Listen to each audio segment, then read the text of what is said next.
guys, how are you doing today? I am Constance and thank you for joining me in the next episode of my English class. This class we're going to be doing story time, alright? Remember our George and Venus story, so we are going to continue on from this story. So let's get started. Put on my head here, alright? So the last time Venus' father showed up at the house that she and her boyfriend was supposed to buy. So let's get where it left off from there.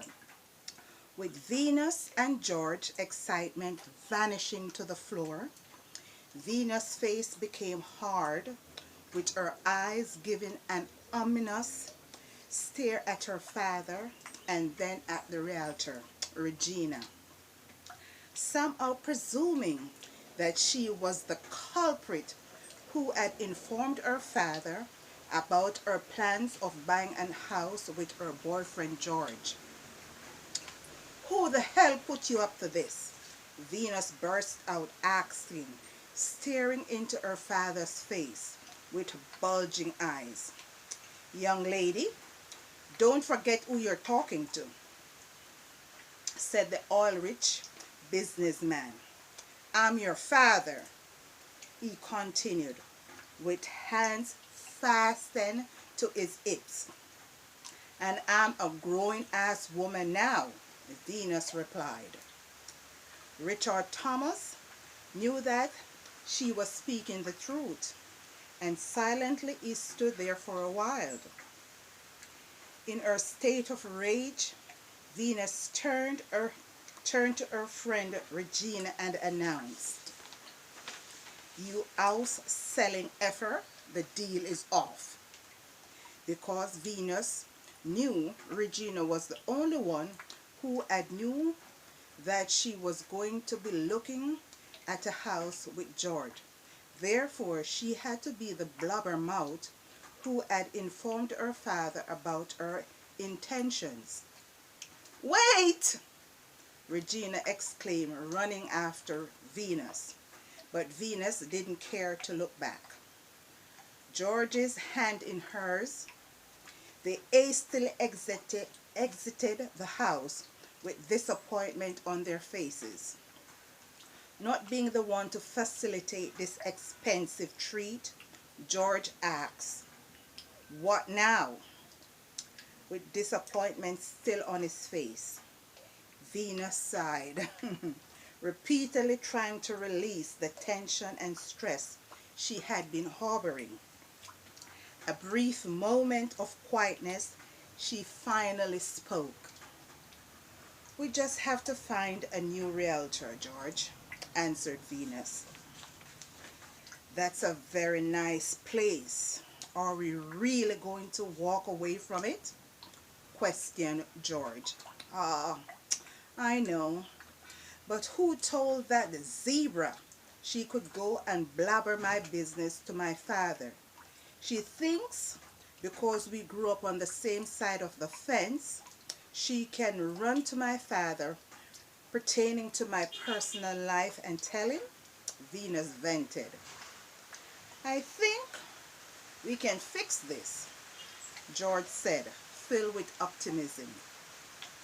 "Let's return to the house and talk this matter through before all parties are on their way," the young mechanic continued to suggest. Venus smiled, threw her arms around George, and uttered, "Okay, Mr. Fixit.com." This brave and somewhat diplomatic move had Venus falling for George even more. "I am bold, a man bold enough to stand up to Richard Thomas was her kind of a man. A man bold enough to stand up to Richard Thomas was her kind of a man. Since her father Richard is always one bossing everyone around."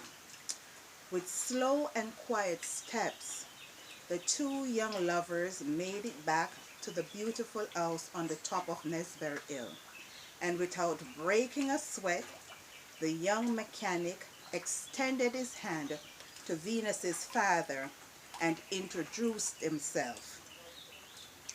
But just as Venus had imagined that her father would have given her boyfriend the cold shoulder,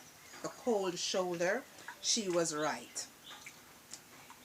It's a mannerism she had seen him done many, many times. And those whom trusted, whom he trusted, and others whom he didn't, just to learn that their initial just to learn what their initial reaction would be. Sometimes it went well, and other times his security details had to be called to squash the matter, even hauling and pulling persons on the floor. However, George Greenback was standing still in front of him now, with extended arm and a confident face. Totally ignoring George, Mr. Thomas indulged himself with conversation with the two men at his side. Being ignored by his girlfriend's father, George turned his attention to Regina, the realtor, and firmly said, "Miss Brown, Venus nor I don't appreciate your actions this day, informing Mr. Thomas of his daughter's business transaction with you. It's wrong and it's unprofessional," George continued with intensity in his voice. Regina began apologizing with her hands to her chest. "I'm sorry." Mr. Thomas' back was no longer turned to George, and now surprise was glowing all over his face as his eyes focused on George. "I see you're a man of integrity and upstanding character," Venus' father said to George, believing George would be glad to have his attention.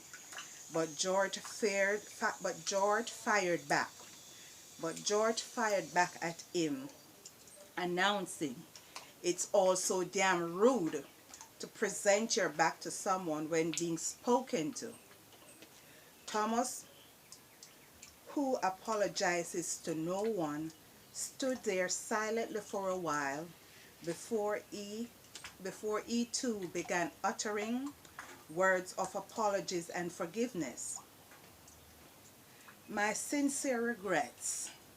I shouldn't have done that," Thomas said, with a remorseful look on his face.